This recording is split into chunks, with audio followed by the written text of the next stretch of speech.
অদৃশ্য হাতছানি পর্ব ৬। সবাই চলে গেলে সে তাদের বাড়ির পুরনো কাজের লোক হরিদার কাছে গিয়ে বসল।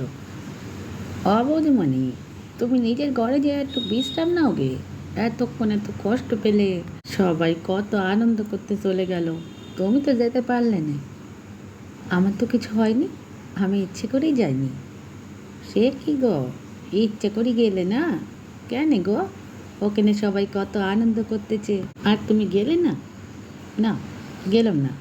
আর এর জন্য আমার কোনো দুঃখ নেই। আমি তোমার কাছে একটা সাহায্য চাইতে এসেছি। তুমি ছাড়া আমাকে কেউ সাহায্য করতে পারবে না। কী হয়েছে গো, তুমি এমন করতেছো কেন? মন খারাপ?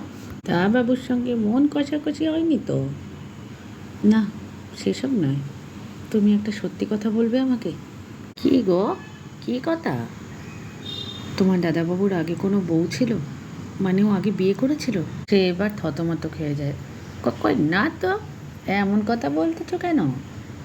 শ্রীলতা ব্যাকুল হয়ে বলে, দোহাই তোমার হরি কাকা, মিথ্যে বলো না।